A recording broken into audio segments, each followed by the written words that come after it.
Salamlar. Deməli, sizlə maraqlı bir hədəf kütlə bölüşəcəm. Bu hədəf kütlə hansı ki, müəyyən bir müddət ərzində sizin veb sayta daxil olublar, amma son bir ayda veb sayta daxil olmayıblar.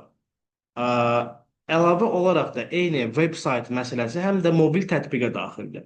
Hansı ki, bu hədəf kütlə sizin müəyyən müddət ərzində, bu ola bilər 2 ay, ola bilər 3 ay, ola bilər 4 ay və s. Bu müddətlər ərzində sizin mobil tətbiqə daxil olublar, amma son bir ayda mobil tətbiqə daxil olmayıblar. Ola bilər yeni bir mobil tətbiq çıxıb ona keçiblər. Ola bilər sizin mobil tətbiqdən sıxılıblar. Ola bilər interfeys çətindir və s. bir çox səbəblər ola bilər. Gəlin biz həmin o hədəf kütləni yaradaq ki, onun da qabağına müəyyən bir reklamlar çıxardaq.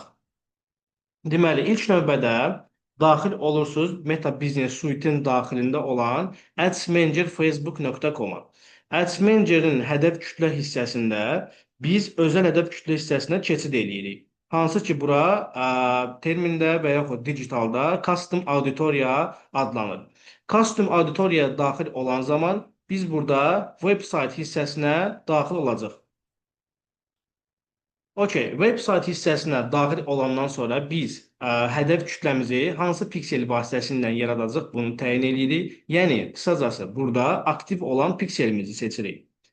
Əlavə olaraq biz burada o hədəf kütləni seçməliyik ki, bunlar bir aydır bizim website-a daxil olmurlar.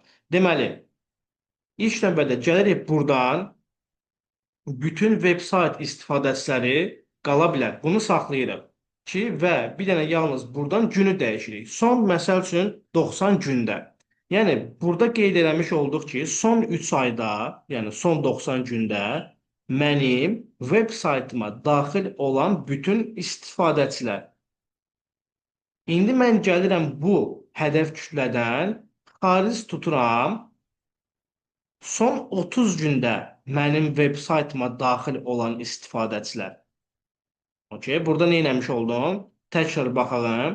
Son 90 gündə mənim veb saytıma daxil olan istifadəçilər. Yəni bu 90 gün ərzində adamlar mənim veb saytıma daxil olub. Tutaq ki, 120 min nəfər və yaxud 450 min nəfər və yaxud 500 nəfər veb saytdan veb sayta dəyişə bilər. Yəni bu 90 gün ərzində bu qədər adam mənim veb saytıma daxil olub.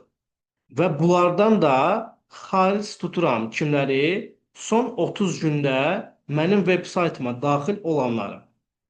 Vizual olaraq izah eləsək, baxaq bura.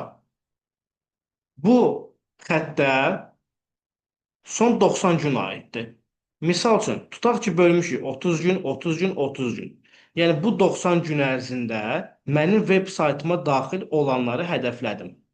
İkinci stepdə nə elədim? Son bir ayda, elə düşünün ki, bu son bir ayda daxil olanlardır. Okey. Gəlirəm bunu xaric tuturam. Yerdə kimlər qaldı? Son 90 gün ərzində daxil olub, amma bir ay ərzində daxil olmayanlar qaldı. Yəni yerdə bir aya qədər daxil olanlar qaldı. Adamlar 90 gün ərzində mənim veb saytıma keçid eləyiblər. Amma son bir ayda daxil olmayıblar. Yerdə qaldı bu hədəf kütlə. Və bunlar mənim veb saytıma keçid eləyib, mənim interfeysimi görüblər, mənim məhsullarımdan tanış olublar, xidmətlərimdən tanış olublar və bunlar bir ayda mənim veb saytıma daxil olmursa, deməli yeni bir, belə deyək, məkan tapıblar və yaxud yeni bir xidmətlər tapıblar və s. Mən bunlar üçün bir dənə hədəf kütlə yaradıram və düzgün vaxtda onları nə edirəm? Retargetinglə, yenidən reklamlarla qabağına çıxmış oluram.